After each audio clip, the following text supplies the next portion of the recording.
Welcome back to the Dark Reading News Desk here at RSA 2023.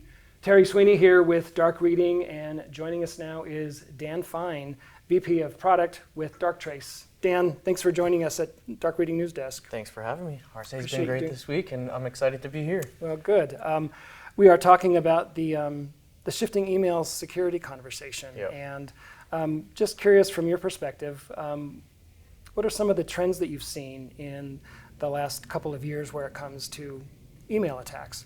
Yeah, so we think that the entire attack landscape has shifted from what we can call sort of the spray and pray blanket attacks that happen a dime a dozen. Millions and millions seen where it's like high frequency but low impact, low cost, shifting now towards the other side of the spectrum, which is targeting the user, where they're maybe a little less frequent, but they're higher impact, higher cost, and of course that includes the misuse of legitimate services, business email compromise, vendor email compromise, where actual partners of yours may have their accounts compromised and they're emailing into your organization from basically a domain that has a clean reputation, no real reason to stop it if you're taking a sort of legacy look at it from a reputation check.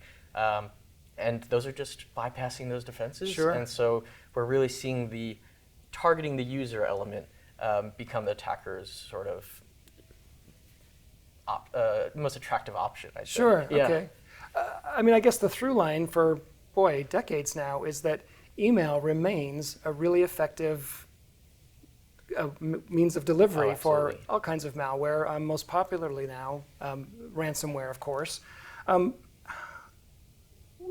Why has it taken so long for the industry to address this more effectively? Yeah, I think it does go back to that attack landscape. And we recently announced or released some statistics where between January and February of this year, there was a 135% increase in novel social engineering attacks.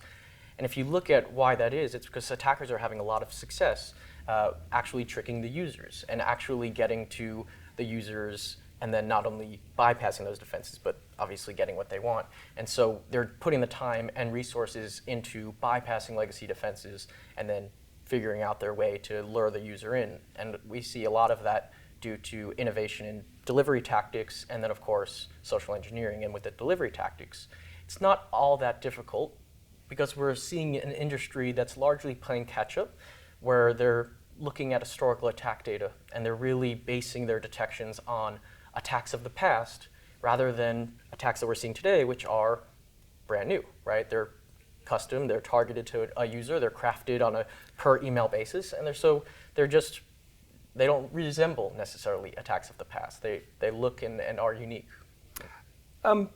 Darktrace has been a proponent of this idea of going beyond just protecting the inbox. Can you break that down a bit for us and help us understand better what's meant? Of course. So in almost every conversation we have with customers or potential customers, they're talking about business email compromise and ransomware. And so, of course, you want to stop the initial inbound email. But in the same breath, they're also talking about account takeover and their accounts being compromised, or human error and accidentally sending emails to the wrong recipient. And so we're seeing the use cases or the top concerns expand beyond just inbound phishing emails, even though, of course, business email compromise is by and far, well, along with ransomware, the top reason companies come to us is because they're having issues in those areas, but they're also coming with these other sort of ancillary or tangential concerns. Sure. Yeah. Is ChatGPT just like a mushroom cloud over the whole conversation? Curious what your perspective is there. Yeah, I think that's, so I can't confirm it necessarily, but I do think that's contributed to that rise in social engineering. Okay. And we've also seen an increase in linguistic complexity and a decrease in malicious links. And we think a lot of that is actually due to attackers, again, can't confirm it, likely leveraging ChatGPT. And you're no longer able to spot the spelling errors or grammar mistakes because they may not be present in the email. And so you really need a totally different approach to detecting all of this, because in order to stop attacks like generative AI attacks, you really can't rely on the user. You have to be dependent on technology that just doesn't look to past attacks, but actually looks to an organization.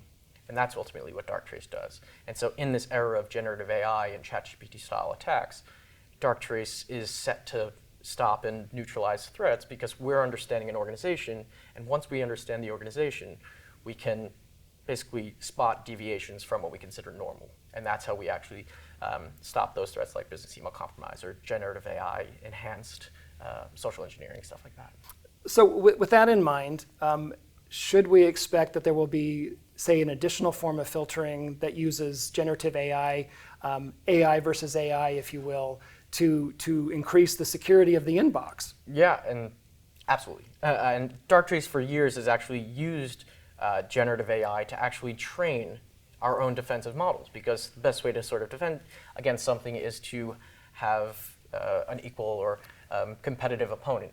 And so for years, we've been fighting ourselves to improve our own AI algorithms. And those same AI algorithms that are used in detection are brought to the email inbox. And so I think it's less of, do we need to wait for a solution to come, or do we just need to wait for the rest of, or sort of educate and encourage the rest of the market to see that, hey, there are platforms out there that can compete with attackers and can actually provide their AI to defend against an attacker's generative AI-based attacks. So I think it's less a matter of if, but when. Yeah, okay. Fair and enough. And now, right? There are companies, of course, like Darktrace, that are taking this approach and are able to defend against them. Humans, nonetheless, remain the weakest link in the chain. Yeah. Security vendors are not turning out smarter users, unfortunately.